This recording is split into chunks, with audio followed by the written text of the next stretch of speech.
What if survival meant giving up not just your freedom, but your very self? In Qing-dynasty China, thousands of boys lived lives history rarely mentions, hidden behind lantern-lit doors, in houses where music and laughter covered something far darker. These were the brothels. On the surface, they could look almost enchanting. Wealthy patrons stepped through polished wooden doors, greeted by the sound of instruments, the rustle of silk robes, and the promise of companionship. In the richest districts, brothels were more like theaters, places where officials and merchants drank wine, listened to poetry, and admired performers before slipping into private rooms. But behind the glamour lay another world entirely, one built on survival, suffering, and silence. At the heart of that world were boys. Some were as young as 10, others in their early teens. They had been sold, stolen, or abandoned, and now they lived in a system designed to shape their bodies and voices into entertainment. Their faces were painted, their gestures rehearsed, their smiles forced, and yet very little was written about them. Official histories ignored their existence, and when scholars described the brothel culture of the Qing, they usually spoke only of courtesans, the women trained to sing, play music, and host the elite. The boys remained in the shadows, their lives remembered only through fragments of records and the whispered scandals of the time. So, what did life really look like for a Qing dynasty brothel boy? To understand it, we need to step inside their world, tracing the path from how they were brought into these houses, to the roles they played, the dangers they faced, and the endings that awaited them. Their story is not one of glamour, but of survival, and it begins with desperation. The road into a Qing brothel almost always began with misfortune. For many boys, it started at home, or rather, with the loss of one.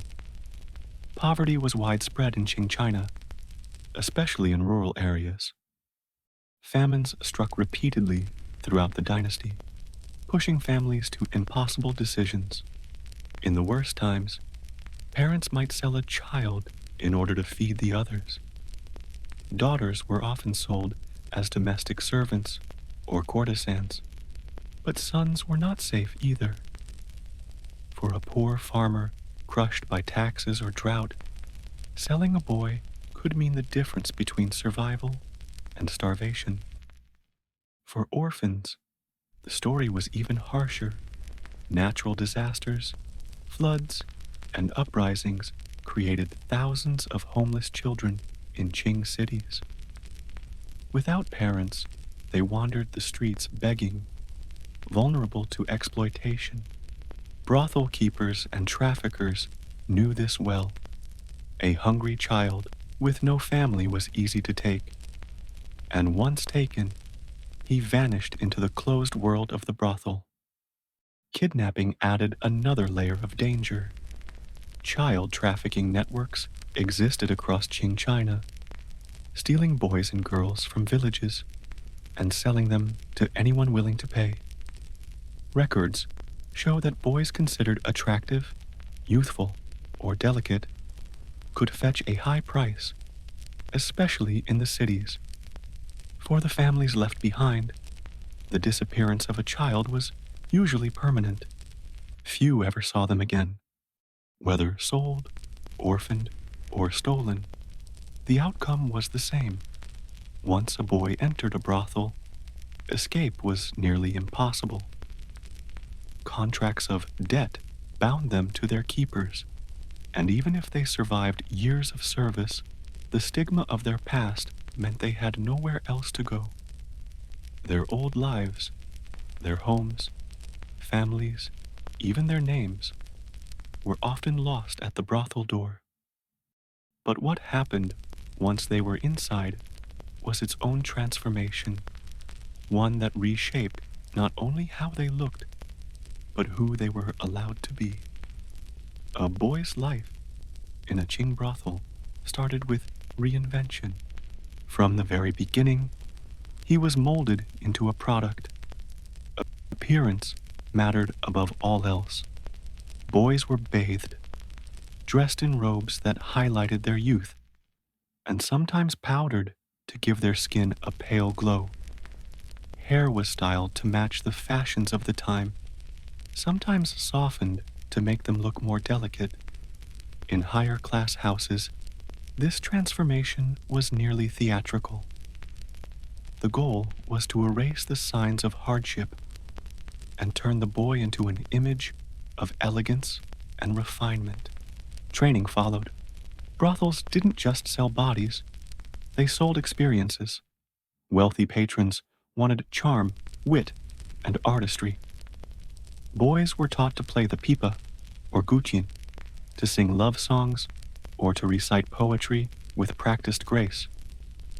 They were drilled in manners: how to bow, how to pour wine, how to laugh at a client's jokes, even when fear or exhaustion weighed on them. For the boys themselves, this training was survival. Failure meant punishment, fewer meals, beatings, or worse. To please the clients was to avoid pain. Over time, many became skilled performers, but their talents were never their own. They belonged to the house. Still, beneath the surface, fear and longing remained. Some boys carried memories of families they might never see again. Others had been so young when they entered that the brothel was all they knew. In either case, their training taught them one thing above all: never let the mask slip. And when the nightly performances ended, the reality of brothel life set in. Life inside a Qing brothel was a constant cycle, dictated by the flow of clients. In high-class houses, evenings began with music and entertainment. Patrons gathered in common halls, sipping wine and listening to performances before selecting a companion for the night. For the boys, this meant hours of smiling, playing, and pretending to be cheerful, even when exhaustion pressed heavily on them. The routines were strict. Meals were rationed, sleep was short, and every action was monitored. The keeper or madam held authority over everything: when the boys ate, how they dressed, and which clients they served. In poorer brothels, there was little pretense of elegance. Entertainment gave way to raw survival.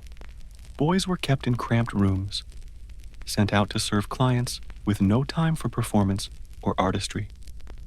Beatings and neglect were common, and death from illness or exhaustion was not unusual. What united both types of houses was control. Whether gilded or grim, the brothel reduced the boys' lives to service, stripping away any sense of autonomy. But beyond the exhaustion and routine, the risks of this life were far more dangerous. At the center of every brothel stood the keeper, sometimes a madam, sometimes a manager, always the figure of power. She decided who worked, who rested, and who was punished. To her, the boys were investments.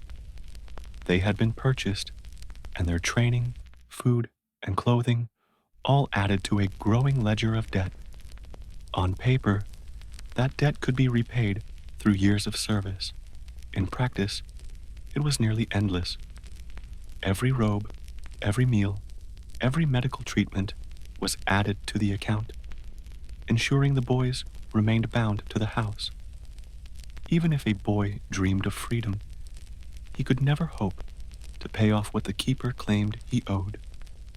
Control was not only financial, rules governed behavior at every level. Talking back, refusing a client, or breaking a house law brought swift punishment. Sometimes public beatings, meant to keep others in line, and because the law often looked the other way, the boys had no outside authority to turn to. They were trapped within a system that thrived on silence.